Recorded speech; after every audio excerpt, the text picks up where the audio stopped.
AKTU के exams के लिए अभी भी YouTube के रैंडम वीडियोस देख रहे हो?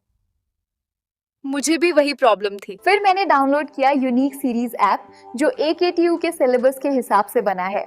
अब हर सब्जेक्ट एकदम इजी लगता है।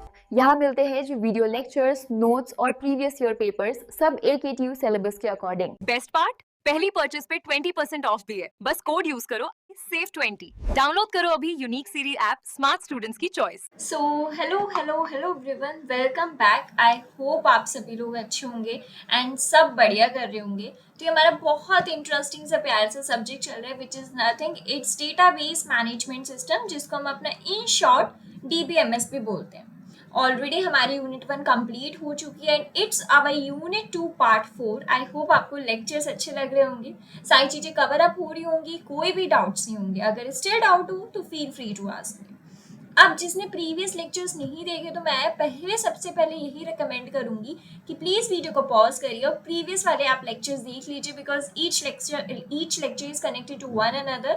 तो समझ में नहीं आएगा, that highly recommend you previous lectures देखो। अब जो जिन लोगों ने देखा होगा या नहीं भी देखा, थोड़ा सा मैं रिमाइंड कराना चाहूंगी यूनिट 2 के पार्ट 3 में हमने क्या पढ़ा। But before reminding, firstly let me introduce my self. This side राशि रागा। यहाँ पे मैं आपको प्रॉपर पूरा बिगनर से लेकर एडवांस तक का डेटाबेस मैनेजमेंट सिस्टम पढ़ाने वाली हूँ। And you know it's quite very important subject in terms of the placement also. तो पार्ट 3 में हमने पढ़े थे अपने असर्शन क्या होता है, राइट? याद होगा तो हमने असर्शन पढ़ा था, हमने ट्रिगर पढ़ा था, है ना, एंड हमने पढ़ा था रिलेशनल अलजेब्रा। फिर अब आप सोचोगे दीदी जब आपने पढ़ाई दिया था तो आज की आपने हेडिंग रिलेशनल अलजेब्रा क्यों डाली है? हमने कल पढ़ा था रिलेशनल अलजेब्रा क्या होता है, उसके क्या टाइप्स होते हैं, और एक हमने फ्लो चार्ट देखा था अगर आपको याद हो। तो हमने उसमें देखे थे एक बेसिक ऑपरेटर्स होते हैं, एक डिराइव्ड ऑपरेटर्स होते हैं। तो हमने कल बेसिक के 3 टाइप्स पढ़ लिए थे, बाकी के 2-3 बचे थे। तो आज का जो लेक्चर होने वाला, आज के लेक्चर में हम बेसिक के बचे कुछ जो टाइप्स हैं वो पढ़ेंगे। Then we will move to the derived one, क्योंकि हमें डिराइव्ड भी तो पढ़ने हैं ना, फिर हम डिराइव्ड के ऊपर जाएंगे। तो अभी हमारा ये वाला lecture and I hope next lecture भी इसी पे बेस्ड होगा, क्योंकि काफ़ी बड़ा टॉपिक है रिलेशनल अलजेब्रा एंड काफ़ी क्वाइट इंपॉर्टेंट टॉपिक भी है। मैं आपसे पहले ही बोल चुकी हूँ, इट्स इम्पॉर्टेंट टॉपिक, आते हैं यहाँ से क्वेश्चन। तो इम्पॉर्टेंट भी है। तो हमारे जो बच्चे कुछ बेसिक के 3 टाइप्स हैं आज वो डिस्कस करेंगे एंड देन फिर हम डिराइव्ड करेंगे। डिराइव्ड अगर हमारा जब खत्म हो जाएगा then we will move to the next topic. But I highly try कि थोड़े लेक्चर्स बोरिंग ना हो, लेक्चर्स लेंदी होंगे, मैं पहले ही बोल के चल रही हूँ।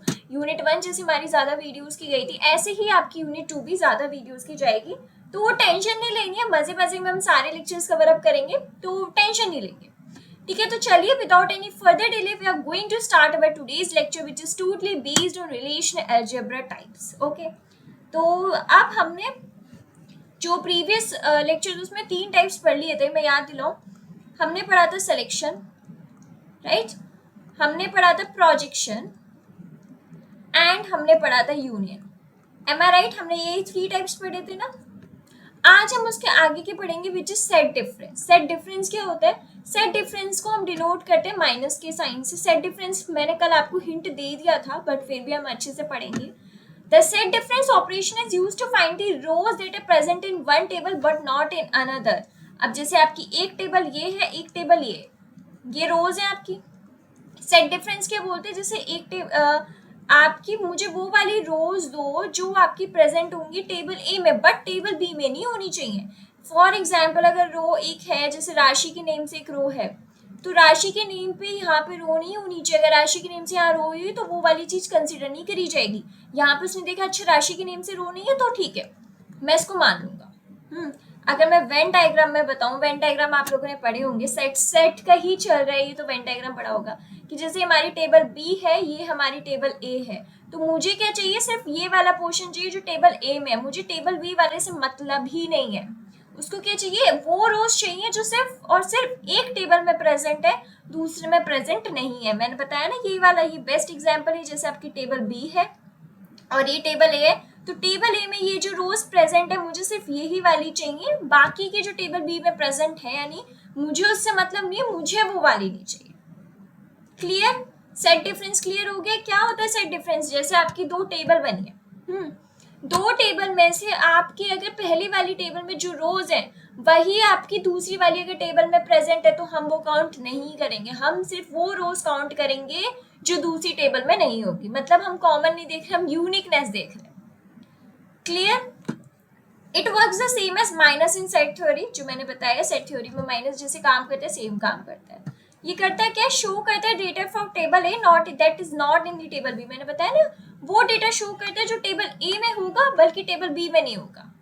Both tables must have the same structure, same number and type of column, same structure होने चाहिए। मतलब अगर यहाँ पे दो कॉलम्स हैं तो दो कॉलम्स ही होने चाहिए, है ना। और अगर उनका स्ट्रक्चर है लाइक उनके कॉलम्स के जैसे एक है कॉलम नेम, तो नेम दोनों में अगर है तो वहाँ पे उसका आपका डेटा टाइप भी सेम होना चाहिए, मतलब स्ट्रक्चर सेम होना चाहिए। कि 3/4 बाई की है एक टेबल तो दूसरी टेबल भी 3/4 की होनी चाहिए। 3/4 मतलब 3 रोज 4 कॉलम्स, अगर उसकी टेबल है तो उतनी ही दूसरी टेबल होनी चाहिए। इन शॉर्ट स्ट्रक्चर सेम होना चाहिए। Clear? Example, we want to find student who have taken French but not German. हमने लास्ट एग्जाम्पल देखा था ना, हमें ऐसे स्टूडेंट्स फाइंड आउट करने जिसने फ्रेंच लियो बट जर्मन नहीं लियो।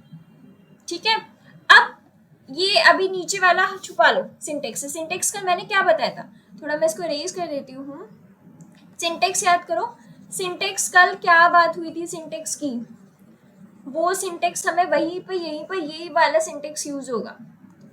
सिंटेक्स की हमारी बात हुई थी कि यहाँ पे हमारी सबसे पहले कंडीशन होती है, इधर होती है कि नहीं होती, इधर हमारा टेबल का नेम एंड इधर हमारा ऑपरेटर।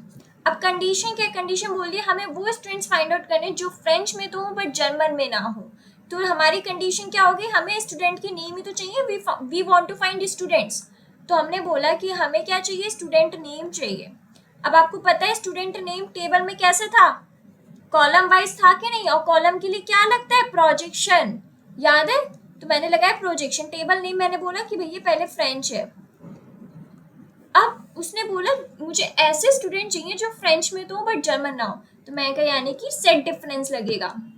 देन सेम अगेन वही, याद आ रहा है, थोड़ी बहुत आप बना पा रहे हो क्वेरीज की नहीं बना पा रहे हो, मुझे ये पहले बताओ। बहुत सिंपल है, कोई टफ नहीं है। क्या यही है, देखो एग्जैक्ट आपकी सेम है। चीजें क्लियर हो भी रही है कि नहीं हो रही, पहले मुझे आराम से बताओ। समझ में आ गया ना कैसे काम किया हमने, क्या बोला, क्या कंडीशन क्या है। उसने बोला we want to find a student who have taken French but not German, जिन्होंने फ्रेंच ले रखी है बट जर्मन नहीं ली। तो मैंने बोला अच्छा कंडीशन क्या है, मुझे स्टूडेंट्स नेम निकालना है, तो मैंने स्टूडेंट्स नेम लिख दिया। अब पिछली जो टेबल थी उसमें हमारे स्टूडेंट्स नेम कैसे थे, हमारे स्टूडेंट्स नेम ऐसे तो थे, रो में थे, और मुझे सॉरी कॉलम में थे। तो मुझे पता है रो के लिए तो भैया सिलेक्शन लगता है, ये तो मुझे पता है। और अगर कॉलम चाहिए तो कॉलम के लिए मुझे पता है प्रोजेक्शन लगता है, तो मैंने प्रोजेक्शन यूज कर दिया ऑपरेटर। कौन सी टेबल थी, फ्रेंच। अब मुझे क्या, वही स्टूडेंट चाहिए जो फ्रेंच में है तो बट जर्मन में नहीं है, तो मैंने क्या लगाया, सेट डिफरेंस, फिर सेम अपना जर्मन का कर दिया। तो इससे मुझे वो स्टूडेंट्स मिल जाएंगे जिनके पास फ्रेंच है बट जर्मन नहीं है। क्लियर? अब जैसे आउटपुट में स्टूडेंट नेम राम और मोहन ऐसे स्टूडेंट हैं जिनके पास फ्रेंच तो है बट जर्मन नहीं है, जर्मन नहीं है। Clear? Explanation, student like Vivek and Geeta are in both subjects, so they are not shown. Only students who are in only French appear. वो students appear हुए जिनके पास French है, German नहीं। Rule क्या है, both table should have same attributes, column like student name, मैंने वही बोला ना, बेसिकली आपका सेम स्ट्रक्चर होना चाहिए। अगर दोनों के पास स्टूडेंट नेम तो होने ही चाहिए भी तो निकलेंगे वो वाली चीजें। मतलब एक टेबल ये है एक टेबल ये, दोनों के पास स्ट्रक्चर सेम है, मतलब 3/4 की है दोनों। इसके पास स्टूडेंट नेम का एक कॉलम है तो इसके पास भी स्टूडेंट नेम का कॉलम होना चाहिए। क्लियर हो गई होगी, कोई डाउट नहीं होगा। सेट डिफरेंस क्लियर हो गया कि नहीं हो गया। मैं बहुत धीरे धीरे चल रही क्योंकि मुझे पता है ये कभी कभी कंफ्यूजन से सकती हैं, तो I am just taking it a very very very slow. Clear ना?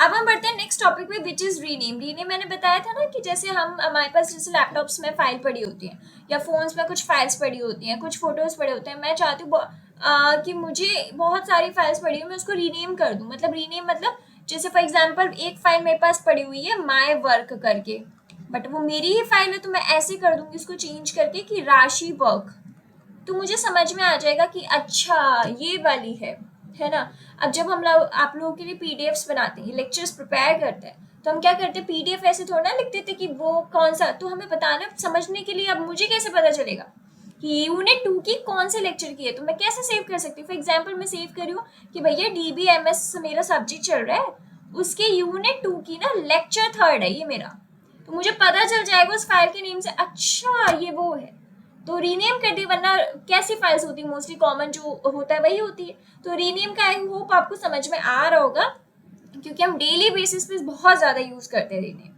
रीनेम का सिंबल क्या, ये रो वाला होता है ये। Rename operations used to temporary change the name of a table और इट्स कॉलम, वो तो मैंने फाइल्स का बताया, बट DBMS में क्या होता है, जैसे आपकी टेबल है, टेबल का नाम फॉर एग्जांपल ये है स्टूडेंट टेबल, बट मैं चाहती हूँ ये बन जाए टीचर्स टेबल फॉर एग्जांपल, तो मैं इसको क्या करूँगी, रीनेम कर दूंगी, rename into teacher table. Permanent change नहीं हुआ है, टेम्परेरी चेंज किया, कुछ ही टाइम के लिए चेंज किया, या कोई कॉलम का चेंज करना है तो कॉलम का कर लो। This is very useful when you want to avoid confusion between similar names. हम कंफ्यूजन हो जाए तो उससे बढ़िया है ना रिमूव कर दो। You are writing complex query and need clarity, जब आप बहुत ज्यादा कॉम्प्लेक्स क्वेरी लिख रहे हो और आपको क्लैरिटी चाहिए कि भैया चल क्या रहा है, तो वो वाली चीज। What it does, let you rename a table or its column, आपको टेबल या कॉलम का रीनेम करने का ऑप्शन मिल जाता है कि हाँ आप नेम चेंज कर सकते हो। Help us to make queries clear and easier to read, जो क्वेरीज होती है बहुत क्लियर हो जाती है और आसानी से आप पढ़ सकते हो। जैसे कि आपके पास एक टेबल है ABC, अब मैं चाहती हूँ we want to rename column B to D, मैं चाहती हूँ कॉलम B का नेम चेंज करके D में कर दूँ, तो कैसे करूँगी, मुझे पता है कि मुझे क्या करना है। अब वही वाली कंडीशन होंगी, देखो सिंटेक्स सबका सेम रहेगा, condition table name and operator, ये मेरा बेसिक सिंटेक्स है, ये सिंटेक्स सबका सेम रहना है। अब मैं इधर कैसे अप्लाई करूंगी, मुझे पता है मेरी टेबल का नेम क्या R है और मुझे ऑपरेटर भी पता है क्या, मुझे रीनेम करना है तो ये लगेगा। अब कंडीशन क्या लगेगी, मुझे चेंज करना है B to D, तो मैं क्या करूंगी कि भैया D to B मैंने ये लिख दिया, मतलब मेरा जो नेम है ना B का उसको इसमें चेंज कर दो D में। जो पुराना नेम होता है वो आप यहाँ लिखते हो, पुराना नेम पीछे लिखा जाता है एंड न्यू नेम इधर। क्लियर हो रहा है कि नहीं हो रहा है, मैं इसको अलग पेन से भी मार्क कर देती हूँ। क्लियर हुआ कि नहीं, तो हमने क्या लिखा कि मैंने ही बता दी टेबल का नेम है, रीनेम करना है किस में, B को चेंज करना है D में, तो अब आउटपुट क्या आ जाएगा, आउटपुट देखा आपका B में D होगी। ओनली द कॉलम नेम में चेंज, सिर्फ कॉलम नेम चेंज हुए, कुछ चेंज नहीं हुआ, सिर्फ आपने कॉलम नेम को चेंज किया बस। Data remains the same, data बिल्कुल आपका सेम है। दिल help when the same attribute name appears in different tables, जब क्या होता है, जब कभी कभी आपके पास जैसे 2 टेबल्स होती हैं, बाय चांस बहुत मतलब रेयर है या फिर मैं को कॉमन है कि किसी भी कॉलम का नेम ना दोनों टेबल में सेम हो गया, आपको कंफ्यूजन हो रही है, अब आपको क्या चाहिए, क्लैरिटी चाहिए, तो आप क्या करोगे, एक का नाम क्या कर दोगे, एक टेबल का नेम रीनेम, तो क्या मिल जाएगी, क्लैरिटी मिल जाएगी। समझ में आ रहे होंगे, होप आपको समझ में आ गया होगा कि भैया सेट डिफरेंस क्या होता है, इतना टफ नहीं है, नहीं आया होगा, सेट डिफरेंस क्लियर हो गया होगा, रीनेम क्या होता है वो क्लियर हो गया होगा, क्या दोनों चीजें क्लियर हो गई, यस। रुको ज़रा, अगर आपको ये सीरीज़ पसंद आ रही है तो जल्दी से जाइए यूनिक सीरीज़ का ऐप डाउनलोड करिए, लिंक आपको डिस्क्रिप्शन में मिल जाएगा। वहाँ पे आपको हर एक टॉपिक वाइज की डिटेल वीडियोस मिलनी है, प्लस PDF नोट्स भी मिलने हैं। तो वेट किस चीज़ का कर रहे हो, जल्दी से जाओ वहाँ पे जाके अपने डाउनलोड करो app. And yes, one more thing, इस वीडियो को लाइक भी करना अगर अच्छी लग रही है, हिट करो, सब्सक्राइब करो चैनल को एंड मेक श्योर आप ऐप डाउनलोड कर लो। Now we are moving to the Cartesian product. It is one of my favorite, या फिर मैं कहूँ मैट्रिक्स, थोड़ा सा मैथ ही चल रहा है, मैट्रिक्स वाला किसने बच्चों ने चैप्टर पढ़ा तो सभी ने होगा, किस किस का फेवरेट है मुझे कमेंट्स में बताना है कि यस दीदी मैट्रिक्स मेरा फेवरेट है, मुझे कमेंट्स में बताना है किस किस का फेवरेट है, क्योंकि मैट्रिक्स ही लगनी है यहाँ पे, जो हम करते थे ना रो इनटू कॉलम वही होना है। कार्टेशियन प्रोडक्ट का सिंबल होता है मल्टीप्लाई, क्योंकि हम यहाँ मल्टीप्लाई ही कर रहे होते हैं। The Cartesian product in relational algebra combines every row of one table with every row of another table, मतलब एक टेबल ये एक टेबल ये है, ये वाली जो रो है उसका इससे होगा, फिर ये वाली जो रो है इसका इससे होगा, ये रो का ये होगा, मतलब आप समझो ना, पहली रो का हर एक रो से हुआ इसकी, फिर दूसरी रो का हर एक रो से होगा, फिर तीसरी रो का हर एक रो से होगा। तो मतलब बेसिकली आपने एक टेबल की सारी रोज को मल्टीप्लाई कर दिया दूसरी टेबल की सारी रोज से। थोड़ा थोड़ा दीदी क्लियर हो रहा है? मतलब अभी मैं इसको इरेज कर दूंगी, मैं बोलूँ ये एक, फिर इससे, फिर इससे, फिर इससे, फिर इससे, फिर आपका ये तो कंप्लीट हो गया। अब सेकंड वाला का फिर इससे, सेकंड वाले का इससे, सेकंड वाली का इससे, देन थर्ड वाली का फिर से। मतलब समझ रहे हो ना आपका क्या चल रहा है? आप हर एक जो दो टेबल्स आपको दे रखी, जैसे एक टेबल ये, एक टेबल ये, हर एक टेबल की रो का आप हर एक टेबल की रो से मल्टीप्लाई करा रहे। क्लियर हो गया ना? अभी थोड़ी खिचड़ी हटा दो, बहुत बहुत ज्यादा बुरी सी लग रही है। फिर बोलोगे दीदी पीडीएफ तो ऐसी सी बना देती हो आप। कोई नहीं, पीडीएफ तो साफ सुथरी मिलेंगी आपको, डोंट वरी, ठीक है? क्लियर हो गई चीज? ओके।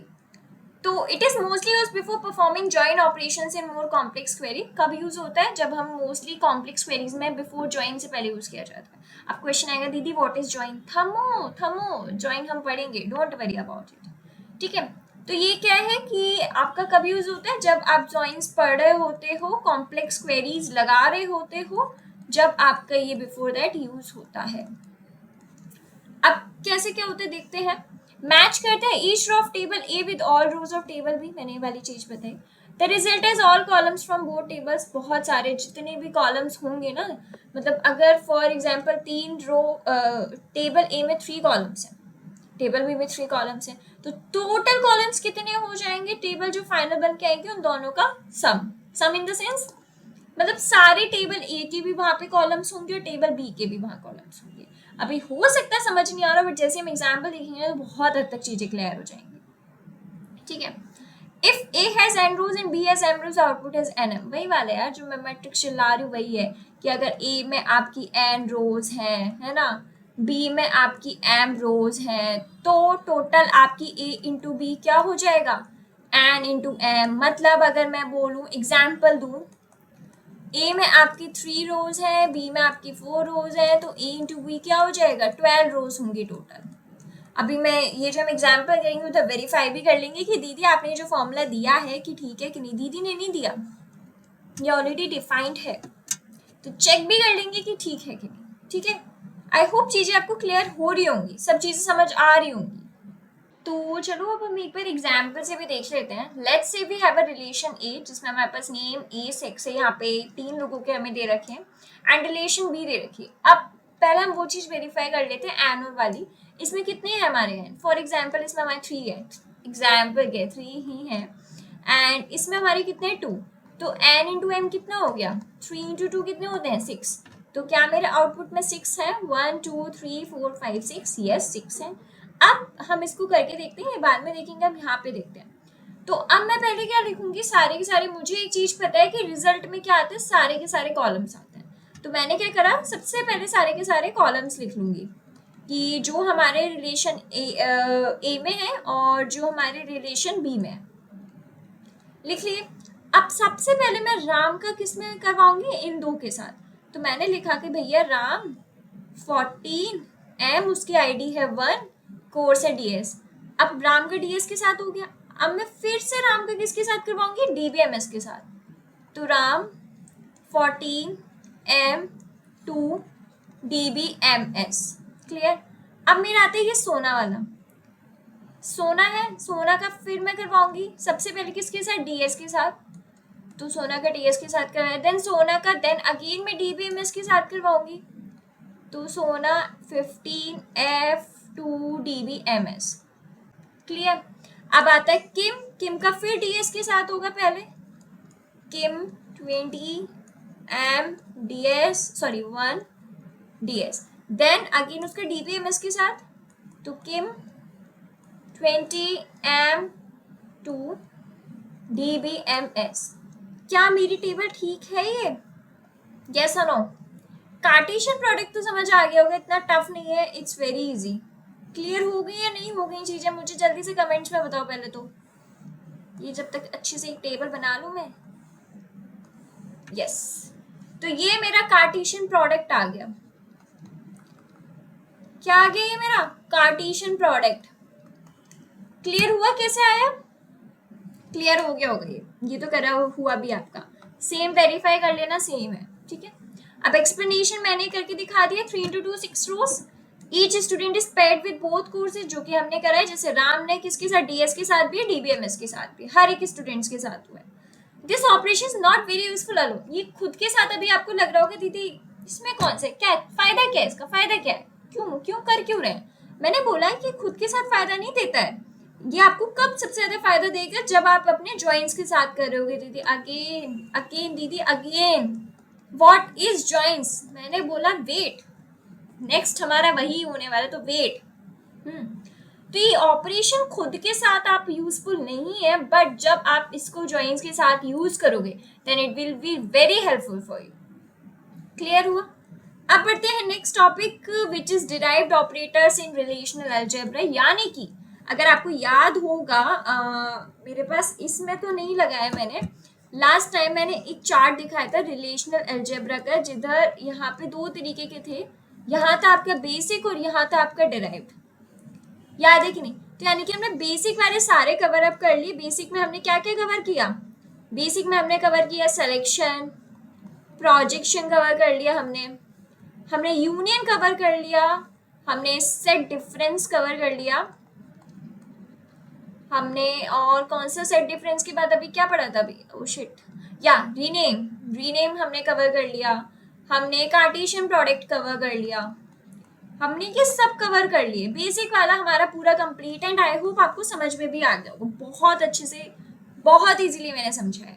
अब जब हमारा बेसिक हो गया, now we will move to the derived operators. Derived में हमारे बहुत सारे आएंगे, जिसमें हमने देखा था सेट इंटरसेक्शन भी आएगा, सेट इंटरसेक्शन था, डिवीजन था एंड जॉइंट्स थे, ये ही तीन थे। जॉइंट्स में भी हमारे दो तरीके के होते हैं, inner joint and outer joint. अब इनर और आउटर में भी तीन तरीके के होते हैं, वो भी देखेंगे, और सेट इंटरसेक्शन डिवीजन। बेसिकली अब हम ये तीन पढ़ेंगे। हमने बेसिक कवर कर लिया, अब हमारी डिराइव्ड की वाली। तो are you ready for the derived operators और नॉट? कमेंट्स में मुझे बताना है, ठीक है। अब हम देखते हैं कि डिराइव्ड ऑपरेटर्स हमारे रिलेशनल अलजेब्रा में क्या होता है। Derived operators are form by combining basic relational algebra operators. Derived operators नाम से ही पता चल रहा है डिराइव हुए, किसी चीज से डिराइव हुए। तो किस चीज से डिराइव हुए? जो आपके बेसिक रिलेशनल, और ये आपने पढ़े थे ना बेसिक वाले, इसी से आपके डिराइव्ड हुए हैं। वो किससे डिराइव्ड हुए? आपके बेसिक रिलेशनल अलजेब्रा ऑपरेटर्स जो होते हैं उन्हीं से। क्लियर?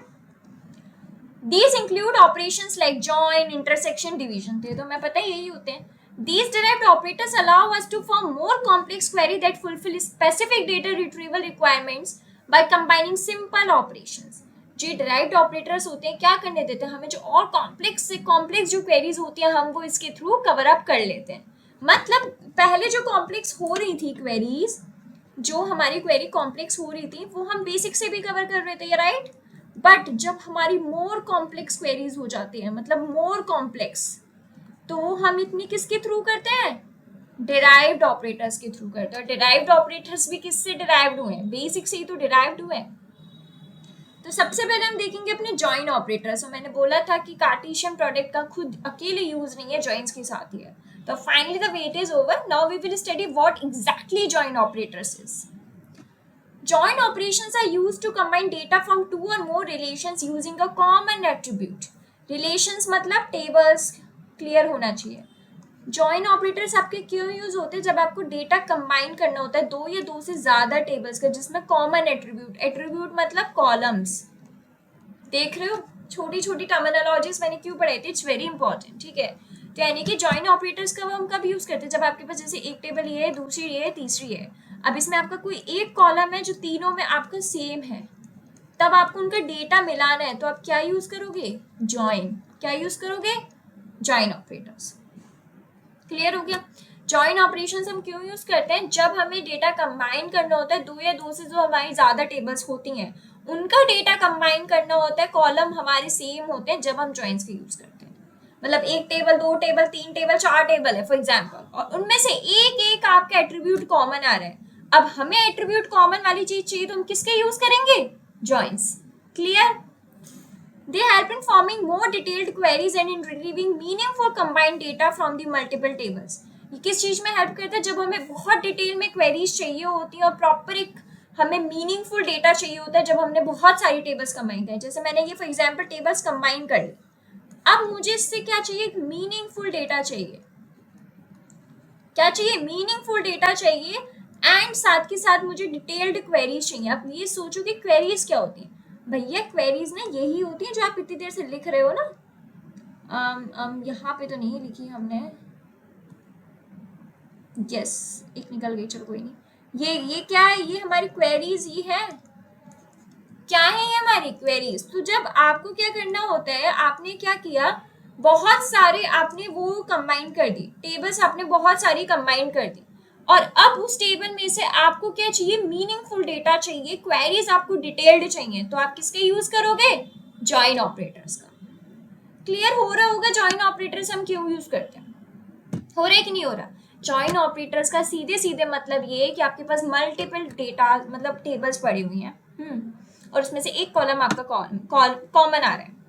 अब आप चाहते हो कि भैया अब हमें इसको एक साथ करना है, कंबाइन करना है, तो मैंने जॉइन ऑपरेशन लगा दिया। अब जॉइन ऑपरेशन क्या करके देगा, मुझे मीनिंगफुल डेटा देगा। भैया मैंने इतनी मेहनत से लगाया तो मुझे भी तो मीनिंगफुल चाहिए ना, तो मीनिंगफुल डेटा देगा और डिटेल्ड में मुझे क्वेरीज देगा। क्लियर। अब ज्वाइन के भी मैंने बोले थे दो टाइप्स होते हैं, पहला होता है हमारा इनर ज्वाइन एंड दूसरा होता है हमारा आउटर ज्वाइन। और मैंने ये भी बोला था हर एक के तीन तीन होते हैं, वो भी हम देखेंगे। तो सबसे पहले हमने अब देख ली ज्वाइंस क्या होते हैं, हमने भी देख लिया डिराइव्ड ऑपरेटर्स क्या है, हमने देख लिया ज्वाइंस क्या होते हैं। अब हम बात करेंगे इनर ज्वाइन क्या होता है। Inner join return only those rows from two relation that match on a given condition. Inner join क्या बोलता है, मैं सिर्फ उन्हीं रोज को रिटर्न करके दूंगा, उन दो रिलेशन, दो टेबल्स में से जिन्होंने कंडीशन को सेटिस्फाई किया। मतलब ये कोई कंडीशन थी, ये क्या थी, कोई कंडीशन थी, एक टेबल ये थी, एक टेबल ये थी। अब उसमें जितनी रोज ने ये वाली कंडीशन सेटिस्फाई करी होगी, इनर जॉइन वही रोज देगा बस। क्लियर। इनर जॉइन क्या करता है, आपकी दो टेबल्स बनी हुई है, आपने कुछ कंडीशन लगा दिया, अब उस कंडीशन को जितनी जितनी रोज ने क्लियर करा होगा वही आपको इनर जॉइन वो रोज वापस आपको रिट्रीव करके दे देता है। If a record in one relation does not have a matching record in the another, it is not included in the output. मतलब एक टेबल है, उसमें दूसरी वाली जो टेबल है उन दोनों का मैच नहीं कर रहा रिकॉर्ड, तो वो आउटपुट में नहीं आएगी। मैच भी तो करना चाहिए ना, दैट्स कॉमन, मैच करना चाहिए। This is the most frequently use type of join, बहुत ज्यादातर यूज होता है। अब इसके भी टाइप्स होते हैं। कंडीशन ज्वाइन, सबसे पहले इनर ज्वाइन समझ में आ गया ना क्या है। ये आपका बेस्ड होता है कंडीशन पर। अगर आपके पास दो टेबल्स हैं, उन दोनों की रोज में से उन्होंने कंडीशन सेटिस्फाई करी होगी तो वो रोज रिटर्न करके देगा, वरना नहीं। अगर एक रिलेशन में और दूसरे रिलेशन में मैच भी नहीं कर रहा होगा ना, तो भी वो नहीं देगा। क्लियर। अब इसके टाइप्स हैं। सबसे पहला आता है हमारा कंडीशनल ज्वाइन। नाम से ही पता चल रहा है कुछ ना कुछ क्या होगी इसमें, कंडीशन होगी, कुछ ना कुछ कंडीशन होगी। A condition join is an inner join in which the matching condition may use any comparison operator such as equals, greater than, or this lesser than, greater than equal to, lesser than equal to, not equal to। तो जो आप condition लगा रहे हो ना join में, अगर उसमें कोई भी कंपैरिजन ऑपरेटर्स का यूज हो रहा है, कंपैरिजन ऑपरेटर्स का यूज हो रहा है, तो वो क्या है आपका, वो है आपका conditional inner join. Conditional inner join. अगर कुछ भी ऑपरेटर्स का कंपैरिजन ऑपरेटर्स का कंडीशन में यूज है तो कंडीशनल। ठीक है। जैसे joining employees in departments on department ID where salary is greater than 5,000 and this returns employee who are in department and having salaries greater than 5,000। Comparison operator use है। चुपचाप से क्या बोल दोगे, अरे भैया ये हमारा क्या है, ये हमारा कंडीशनल इनर ज्वाइन है। क्या है हमारा, कंडीशनल इनर ज्वाइन। क्लियर हो गए। कंडीशनल इनर ज्वाइन क्या है, अगर कुछ भी आपका कंपैरिजन ऑपरेटर यूज हो रहा है कंडीशन में, तो चुपचाप क्या बोल दोगे, कंडीशनल आपका इनर ज्वाइन है। नेक्स्ट आपका equi join. Equi join is a type of a conditional join. ये कंडीशनल ज्वाइन का ही टाइप है। किसका टाइप है, दिस कंडीशनल ज्वाइन का टाइप है। But here the condition used is on equality between attributes of the relations. But यहाँ पे कौन सी कंडीशन यूज होती है, इक्वल टू वाली। अब थोड़ा कंफ्यूजन हो रहा है, दीदी क्या क्या पढ़ा क्या रहे हो, कंफ्यूजन हो रही है मुझे। कोई नहीं, थोड़ा टाइम रखो, धीरे धीरे हम सारी चीजें कवर अप करेंगे। तो इक्वे ज्वाइन क्या है, हमारा टाइप होता है कंडीशनल ज्वाइन का। जो अब हमें इतना तो पता चल गया है कि अगर कंडीशनल ज्वाइन का टाइप है तो पक्का कुछ कंपैरिजन ऑपरेटर्स होगा, क्लियर। बट यहाँ पे जो कंडीशन यूज होगी वो सिर्फ इक्वालिटी वाली होगी एट्रीब्यूट्स ऑफ रिलेशंस में, मतलब जो दो कॉलम्स को आप कंपेयर करोगे उसमें अगर ये इक्वल वाली चीज यूज हो रही है तो चुपचाप समझ जाओ इक्वी ज्वाइन है, और नाम से भी तो समझ में आ रहा है इक्वी ज्वाइन है। जैसे example joining customers and orders, अब कस्टमर्स और ऑर्डर्स दो आपके अलग एट्रीब्यूट्स हैं कस्टमर आईडी में, where both relations contains this attribute it returns only the row where the customer id matches, तो वो रिटर्न करेंगे रो जिसकी कस्टमर आईडी मैच हो रही होगी। यानी कि अगर मैं बोल दूं orders is equal to customer ID, तो क्या मैं बोल सकती हूँ इधर मेरा इक्वी ज्वाइन यूज हुआ है, यस और नो, बोल सकती हूँ ना मैं, जो यहाँ पे यूज हुआ है, ठीक है। तो समझ आ रहा होगा इक्वी ज्वाइन क्या होता है। Next is natural join. Natural join क्या है? A natural join automatically matches columns between relation that have the same name and data type and it remove duplicate columns from the output. मतलब आपके पास जैसे दो table हैं, natural join क्या करते हैं, ऑटोमेटिकली मैच कर देता है वो कॉलम्स को जिनका सेम नेम है। जैसे फॉर एग्जांपल इसमें भी नेम्स है, इसमें भी नेम है, तो दोनों को मैच कर देगा, और अगर उनका डेटा टाइप भी सेम है तो वो आउटपुट में क्या बन के आएंगे, सिर्फ एक चीज आएंगी, दो नहीं आएगा, सिर्फ एक, डुप्लीकेट्स रिमूव। इन शॉर्ट अगर आपके पास एक टेबल ये है, एक टेबल ये है, राइट, ये वाला कॉलम बिल्कुल उसमें नेम मैच कर रहा है एंड उसका डेटा टाइप भी मैच कर रहा है, तो आउटपुट में जो टेबल जनरेट होगी उसमें सिर्फ उसका एक ही प्रेजेंट होगा, क्योंकि वो डुप्लीकेट कॉलम्स को क्या कर देता है, रिमूव कर देता है, क्लियर। Example है joining the students and enrollments where student ID is present in both tables, the resulting relation will contain only unique columns from both. For example एक ये है, एक ये है, जैसे ये है students वाली and ये है enrollments वाली, बट इसमें जो एक कॉलम्स हैं दोनों के, वो किस चीज के, स्टूडेंट आईडी के हैं, तो जो जनरेट आउटपुट होगा उसमें सिर्फ एक कॉलम होगा, किसके, स्टूडेंट आईडी का, दो नहीं होंगे, सिर्फ एक। क्यों? क्योंकि वो रिमूव कर देता है डुप्लीकेट्स को। तो this is basically what, this is natural join, clear, okay. Then अब हम ज्वाइंस के दूसरे टाइप पे पढ़ते हैं, which is outer join. Outer join returns all the rows from one relation and the matching rows from the second relation. If no match is found the unmatched side columns are filled with null values in the result. Outer join क्या कर देता है, सारी रोज को return कर देता है एक टेबल में से, और मैचिंग रोज जो भी होती हैं, अगर कोई मैच फाउंड नहीं होता दूसरी साइड में तो उसको नल कर देते हैं। मतलब आपके जैसे एक टेबल ये है, दूसरी टेबल ये है, ये मैच हो गया, ये मैच हो गया, बट इसमें ये दोनों मैच नहीं हुए, ये वाला, तो इधर क्या आ जाएगा, अनमैच्ड साइड पर नल, क्योंकि इसने लिखा है ना अगर कोई मैच फाउंड नहीं होता, जो अनमैच्ड साइड है वो किससे फिल हो जाती है, नल से रिजल्ट में। ये तो है ही, जो हम फाइनल रिजल्ट देंगे ना इसका, अच्छा ये दोनों मैच हो गए, ठीक है, ये दोनों भी मैच हो गए, हाँ, अरे ये दोनों तो मैच ही नहीं हो रहे, तो ये क्या आ जाएगा, नल आ जाएगा। टेंशन मत लो, अभी आप सोचोगे दीदी सिर्फ आप थ्योरी पढ़ा रही हो, क्योंकि अभी जस्ट मैं इंट्रो दे रही हूँ। आप अगर आपने सिलेबस देखा होगा ना, तो लास्ट में बहुत प्यार से टॉपिक लिखा है जॉइंट्स, वहां पे हम और डिटेल में पढ़ेंगे, प्रॉपर उसके एग्जाम्पल्स देखेंगे, ठीक है, हर चीज की सिंटेक्स देखेंगे, क्वेरीज भी लिखेंगे, तो वो चीज ना क्लियर हो जाएगी। अभी सिर्फ इतना मान के चलो, अभी जो मेन एजेंडा है ना, ये पता चल जाए कि अच्छा दीदी ने बताया तो था हमें जॉइंट्स क्या होता है, हमें इनर जॉइंट्स बताए थे दीदी ने, आउटर जॉइंट्स बताए थे, तो वो आपको एग्जैक्टली पता चल जाए। बेसिकली हमारा मेन एजेंडा ये है अभी का, क्योंकि याद है जब हमने बेसिक ऑपरेटर्स पढ़ने गए थे रिलेशन अलजेब्रा के, तो हमने उससे पहले आइडिया लिया था थोड़ा थोड़ा, फिर हमने डिटेल में पढ़े थे, तो यही वाली चीज है यहाँ भी अभी हम थोड़ा आइडिया ले रहे हैं, बाद में आगे चल के हम डिटेल में पढ़ेंगे ये चीज, तो टेंशन नहीं लेनी है। अभी जस्ट अगर थोड़ा थोड़ा भी समझ में आ रहा है दैट्स ओके, दैट्स फाइन, क्योंकि जॉइंट्स एक ऐसा टॉपिक है, बहुत इंपॉर्टेंट टॉपिक है यार जॉइंट्स। हमेशा क्वेश्चन पूछे जाते हैं, जब मैं पढ़ती थी ना हमेशा मैं अटक ही जाती थी, क्वेरीज ही नहीं बनती थी मुझसे, ठीक है, बट ये चीज मैं आपके साथ नहीं होने दूंगी। तो हम भी मान के चलो we are just taking an intro, okay, जैसे हम आगे बढ़ते जाएंगे तो हम और डिटेल में वो चीज कवर अप करेंगे। ऐसे हमारे आउटर जॉइंट्स की 3 टाइप्स हैं। पहला लेफ्ट आउटर जॉइंट, जो सिंटेक्स होता है, सिंबल भी हम पढ़ेंगे क्योंकि हमने सिंबल डिस्कस नहीं कर रहे, सिर्फ मैं एक बार आपको आइडिया दे रही हूँ क्या होता है। Left outer joint, this joint returns all the rows from the left relation and the matching rows from the right relation. If there is no match in the right relation, its corresponding columns will show null values. देखो left outer joint और एक और होता है right outer joint, दोनों ही common है, समझना ध्यान से बस।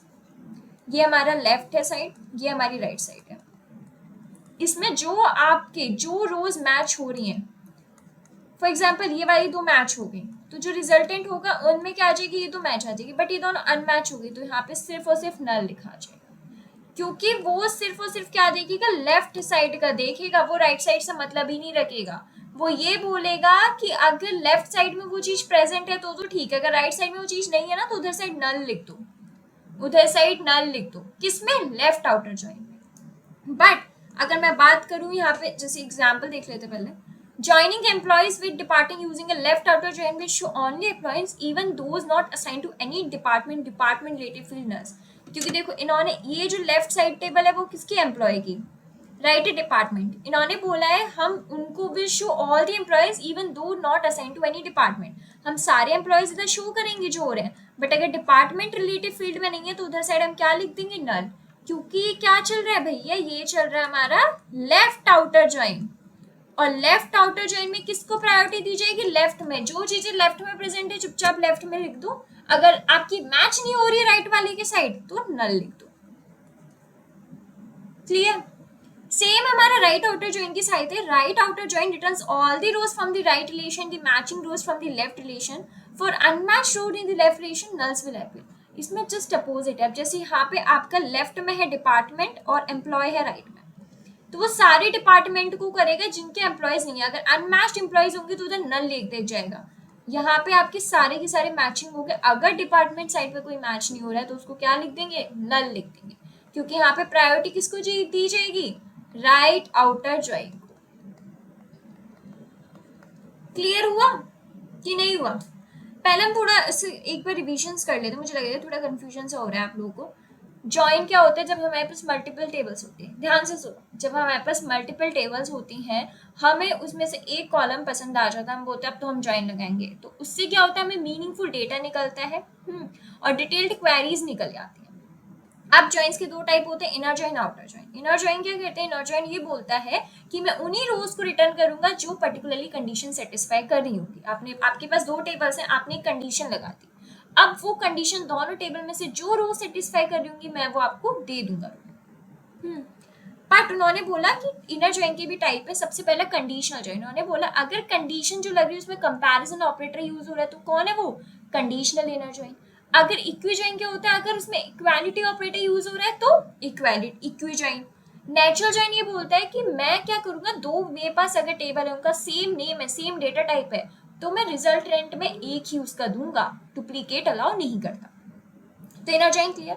आउटर जॉइन क्या बोलता है, आउटर जॉइन ये बोलता है कि मैं सारी की सारी मैचिंग रूल्स दे दूंगा, जैसे दो मेरे पास टेबल है उनमें से जो दो मैच हो रही है वो तो आउटपुट में दे दूंगा, बट अगर कोई एक मैच नहीं हुई होगी तो मैं नल रिटर्न कर दूंगा। अब इसी के टाइप होते हैं, तीन तरीके के आउटर जॉइन है। सबसे पहले हमने पढ़ा लेफ्ट आउटर जॉइन। लेफ्ट में क्या बोलता है, अच्छा लेफ्ट की मैच हो रही है, लेफ्ट में तो सब कर दो, एक चीज मेरे राइट से मैच नहीं हुई तो भैया राइट की जगह हम नल लिख देंगे। सेम हमारा राइट क्या करता है, राइट बोलता है अच्छा राइट वाली सारी मैच होगी, ठीक है ओके। लेफ्ट में मैच नहीं हुई, हाँ ठीक है नल लिख देंगे हम। क्लियर, चीजें क्लियर हुई कि नहीं हुई।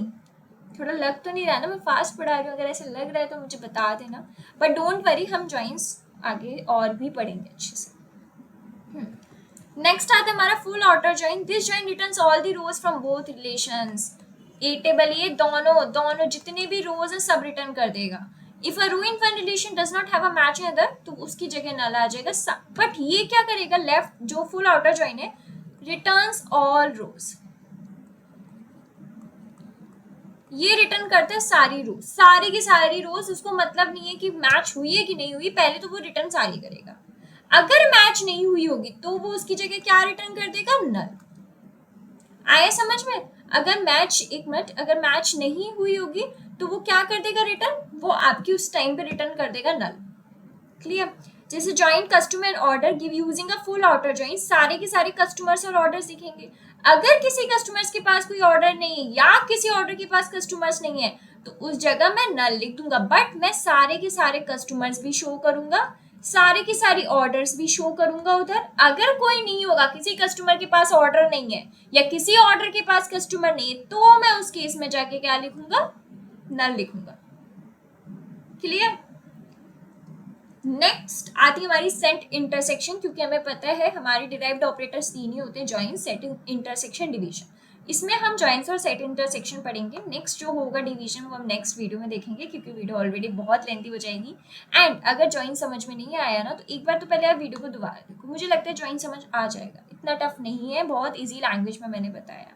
अगर स्टिल समझ में नहीं आए तो कोई टेंशन वाली बात नहीं, क्योंकि मैंने बताया ना सिलेबस में लास्ट में हमें फिर से जॉइंट्स पढ़ना है डिटेल में, जहाँ पे हम प्रॉपर सिंटेक्स पढ़ेंगे, सिंबल्स क्या होते हैं, क्वेरीज कैसे लिखते हैं, एग्जाम्पल्स कैसे लिखेंगे, वो भी हम डिटेल में पढ़ेंगे। सेट इंटरसेक्शन, पहली बात इंटरसेक्शन आपको पता है इंटरसेक्शन क्या बोलते हैं, मैं कॉमन तो लूंगा दोनों में से, एंड जो मेरे बचे कुचे होंगे जो कॉमन नहीं आ रहे वो भी रख लूंगा, मैं वो भी रख लूंगा। इंटरसेक्शन तो यही बोलते हैं ना, सेट इंटरसेक्शन सेट थ्योरी का सिंबल क्या होता है, उल्टा U. Set intersection relation algebra is used to fetch only those row that are common, common तो फेच करेगा दोनों रिलेशन टेबल में से। This operation is very similar to the intersection basic set theory, आपको पता है जहाँ पे कॉमन एलिमेंट सेट के सिलेक्टेड किए जाते थे, बिल्कुल सिमिलर है। जैसे let's consider the following table, आपके पास एक रिलेशन फ्रेंच की टेबल दे रखी है और ये जर्मन की है। अब कंडीशन, सिंटेक्स क्या होगा, वही होगा, सिंटेक्स आपका सेम है, कंडीशन टेबल ऑपरेटर सेम है, बिल्कुल सेम, कोई चेंज नहीं है। अब मुझसे बोला है to get the students who have taken both French and German, हमें लगाना है। तो मुझे कंडीशन पता चल गई, मुझे स्टूडेंट्स के नेम चाहिए, और मुझे पता है स्टूडेंट्स के नेम किस में है, फिर से कॉलम्स में, तो मुझे कौन से ऑपरेटर की जरूरत पड़ेगी, प्रोजेक्शन। तो मैंने लिखा स्टूडेंट नेम प्रोजेक्शन, सबसे पहले फ्रेंच टेबल लिख ली। अब इन्होंने बोला कॉमन चाहिए, तो मैंने लगाया इंटरसेक्शन, फिर वही सेम लिखा जाएगा स्टूडेंट नेम जर्मन के लिए। अब तो आई होप क्वेरीज क्लियर हो गई होंगी, कोई डाउट नहीं हो रहा होगा। क्या सेम है हमारी, क्या सेम है हमारी कि नहीं है, ऑलमोस्ट हमारी सेम है, क्लियर हो गई होगी। तो अब हमने देखा विवेक गीता के पास ही क्या है, आपके पास कॉमन है, इसमें वो चीज नहीं होती है, बचे कुछ नहीं लिखे जाते, वो हमारे उसमें होते हैं, तो सिर्फ इधर हमारा क्या होता है इंटरसेक्शन में कॉमन। तो जो चीज हमारे दोनों टेबल्स में से कॉमन होगी वो, तो हमने देखा कि विवेक गीता ही इकलौते ऐसे हैं जिनके पास फ्रेंच भी है और जर्मन भी है, क्लियर हो गए होंगे। This result show only those students who are common in both French and German table. These are the students who have opted for both subjects. Important note, the only requirement for using set intersection is that the both relation have the same attributes, वही वाली चीज है, same structure होना चाहिए, same column names और text, otherwise operation valid नहीं रहेगा। जैसे हमने यूनियन का करा था ना, सेम वैसे की वैसे आपका किसका होगा, इंटरसेक्शन का होगा। आई होप चीजें क्लियर हो गई होंगी, कोई भी डाउट नहीं होगा ना। तो yes, this is all for today. I hope आपको आज का लेक्चर पसंद आया होगा, कोई भी डाउट नहीं होगा, बट अगर कोई डाउट हो तो आप मुझसे आराम से पूछ सकते हैं। आज का हम थोड़ा सा रिवीजन कर लेते हैं। आज हमने क्या पढ़ा, आज हमने सबसे पहले तो पढ़ा कि भैया सेट डिफरेंस क्या होता है ना, सेट डिफरेंस हमने अच्छे से देखा था कि क्या उसके ऑपरेटर, क्या सिंबल होता है, क्या नहीं होता। देन हमने अपना पढ़ा रीनेम, कि रीनेम क्या है। देन हमने थोड़ा सा सबसे पहले इंट्रो लिया था कि भैया हमारे डिराइव्ड ऑपरेटर्स कौन से होते हैं, तो हमने अपना देखा डिराइव्ड ऑपरेटर्स क्या कौन से होते हैं। डिराइव्ड ऑपरेटर्स में हमने फिर देखा अपने जॉइंट्स क्या होते हैं। जॉइंट्स हमें पता है दो तरीके के थे, इनर जॉइंट था एंड आउटर जॉइंट था। इनर में हमने देखा हमारा कंडीशनल जॉइंट कौन सा होता है, फिर हमने देखा अपना इक्वी जॉइंट कौन सा है, देन हमने अपना देखा उसके बाद कंडीशन इक्विटी के बाद कि नेचुरल जॉइंट कौन सा है। फिर हमने अपने आउटर जॉइंट देखा। आउटर जॉइंट में हमने क्या देखा कि भैया लेफ्ट आउटर जॉइंट क्या होता है ना, हमारा राइट आउटर जॉइंट क्या है, और हमारा फुल नेचुरल जो जॉइंट था वो क्या होता है। तो हमने जॉइंट्स देखे। देन लास्टली हमने देखा कि सेट इंटरसेक्शन क्या होता है। डिवीजन बचा है, वो हम अपने नेक्स्ट टॉपिक में पढ़ेंगे। बट यस, आज का हमारा लेक्चर ये था। आई होप आपको आज का लेक्चर पसंद आया होगा, कोई भी डाउट नहीं होगा। बट अगर स्टिल डाउट है तो आप आराम से मुझसे कमेंट्स में पूछ सकते हैं, बहुत इंपॉर्टेंट था। एंड डोंट वरी अगर आपको ज्वाइन समझ नहीं आया, ज्वाइंट्स हम अपने आगे भी पढ़ेंगे अच्छे से, ठीक है। तो हमारा जो नेक्स्ट लेक्चर होगा वो टोटली हमारा बेस्ड होगा डिवीजन पे और आगे के कॉन्सेप्ट्स पे। तो यस, मिलते हैं नेक्स्ट लेक्चर में। Till then keep learning and keep exploring.